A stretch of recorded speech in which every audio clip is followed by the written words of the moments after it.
এক এক জেলার এক এক রকম ট্রেডিশন, এক এক জেলার বিয়ে হওয়ার রীতিনীতিও এক এক রকম। চট্টগ্রামে বিয়ের বাজারে বউকে কী কী দেওয়া হয় তা নিয়ে আজকের ভিডিওতে আমি আপনাদেরকে দেখাতে চেষ্টা করব। আশা করছি আপনাদের ভালো লাগবে।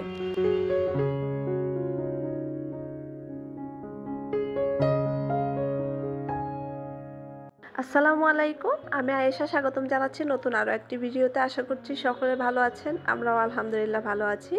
শুরুতে যে ক্লিপ দুইটা দেখলেন ওটা হচ্ছে আমার নিজের শপিংয়ে গিয়েছিলাম, নিজের জন্য কিছু শপিং করা প্রয়োজন ছিল সেগুলোর ভিডিও।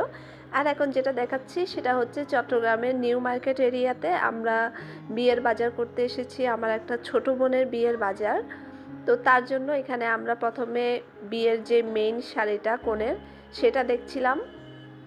অনেকগুলো লাল খয়েরি শাড়ি দেখার পরে আমাদের কোণে এই শাড়িটা পছন্দ করেছে। সে চাচ্ছিল একটা লাইট ওয়েট শাড়ি নিতে, যেটা ও সবসময় অন্য কাজেও ওয়্যার করতে পারবে, মানে শুধু বিয়েতে পরে আমরা যে শাড়িটা রেখে দিই ওরকম না।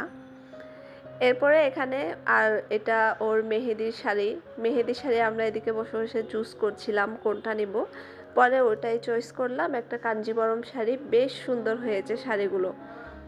আমাদের এখানে প্রায় 5টার মতো শাড়ি দেয়া হয়, একটা বিয়ের শাড়ি, একটা মেহেদির শাড়ি, এরপর বলা হয় প্রথম শাড়ি, দ্বিতীয় শাড়ি, তৃতীয় শাড়ি, মানে প্রথম দিন একটা, দ্বিতীয় দিন একটা, তৃতীয় দিন একটা পরবে বিয়ের পরে। এইভাবে ওর জন্য 5টা শাড়ি নেওয়া হয়েছে আর 2টা 3 পিস নেওয়া হয়েছে। এই হচ্ছে সবার শাড়ি, সব শাড়িগুলো আর কি। বাচ্চা যারা আছে পরিবারের ছোট ছোট মেহেদিতে পরার জন্য ওদের জন্যও শাড়ি নেওয়া হয়েছে।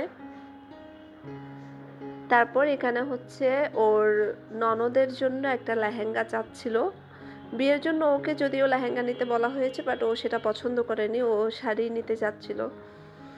এরপরে একটা বড় লাগেজ দরকার, এটা মাস্ট বি, বিয়েতে দিতেই হবে। আমরা একটা বড় লাগেজ নিয়েছি।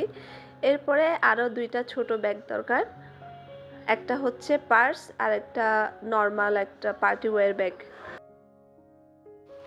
বিয়ের দিন নেয়ার জন্য যে পার্সটা লাগবে সেটা আমরা চুজ করতেছিলাম। আমাদের চট্টগ্রামের নিয়ম হচ্ছে মেয়ের পক্ষ থেকে 1-2 জন যাবে বিয়ের বাজারে, এরপর হচ্ছে ছেলের পক্ষ থেকে ওরা যারা যারা চায় তারা যাবে, সবাই মিলেমিশে একটা শপিং শেষ করবে। এরপরে আবার শপিংগুলো ছেলে তার কাছে রেখে দিবে, বিয়ের কয়েকদিন আগে সেগুলো আবার মেয়ের কাছে পাঠাই দেয়। আপনি যদি চট্টগ্রামের বাইরে থেকে দেখে থাকেন ভিডিওটি, তাহলে প্লিজ বলবেন যে আপনার ডিস্ট্রিক্টসে কেমন হয় বা আপনাদের রীতিনীতিও কি এরকম কিনা। এখানে আমরা বিয়ের দিন পরার জন্য পার্সটা নিয়ে ফেলেছি, মানে পছন্দ করে ফেলেছি। এরপরে একটা নর্মাল পার্স খুঁজছিলাম, সেটাও নিয়ে নিয়েছি। এরপরে আমরা চলে আসলাম কসমেটিক্স আইটেম নেয়ার জন্য। তারপর এখানে দেখতেছিলাম কসমেটিক্স আইটেম কি কি লাগবে বা বিয়ের জন্য যা যা লাগে। ওরা আমাদেরকে একটা লিস্ট দিয়েছে, বললো যে এই লিস্টের সব কিছু দিবে কিনা। কিন্তু এখানে হচ্ছে যে আমরা মেয়ের যে পছন্দ সেটাকে অগ্রাধিকার দিয়েছি। আমরা চাইছি যে মেয়ে যা যা ইউজ করে সে তার পছন্দ মতো সে জিনিসগুলো নিক, সেই জন্য সে অনুযায়ী নিয়েছে। আমাদের মানে আমার ছোট বোন, সে মেকআপ করতে একেবারে কমফোর্টেবল না, পছন্দও করে না আর মেকআপ করেই না। ও সবসময় হিজাবি প্লাস নিকাবি, তো ওর পছন্দ মতো জিনিসগুলো নিচ্ছিল। এখানে স্টোরে 2টা মেয়ে ছিল, ওরা বারবার চাচ্ছিল যে ও সব জিনিসই নিক, বাট ও সব কিছুই রিজেক্ট করে দিছে। এরপর যা যা প্রয়োজন সেটা নিয়েছে আর কি। এরপরে হচ্ছে যাবতীয় দিনের যা যা প্রয়োজন হয় সব কিছুই নেওয়া হয়েছে এখান থেকে। তেল, শ্যাম্পু, বডি লোশন, সাবান, brush, toothpaste, nail cutter, cotton bud, সব কিছুই আর কি। ওদের লিস্টে যদিও সব কিছু ছিল, আমরা জাস্ট দেখে দেখে চেক করে নিয়েছি যে কোনটা প্রয়োজন।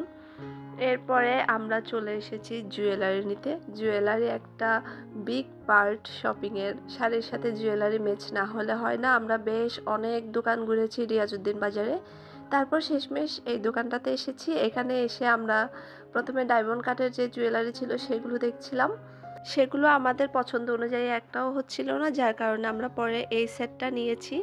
ভিডিওতে এতটুকুই ছিল। এরপর আমরা জুতার শপিং করেছি, বোরকা নিয়েছি, হিজাব নিয়েছি, আরও যাবতীয় যা যা প্রয়োজন সব কিছু নিয়েছি, বাট এতটুকু ভিডিও করার সেই শক্তিটা আর ছিল না। আজকে এতটুকুই, আল্লাহ হাফেজ।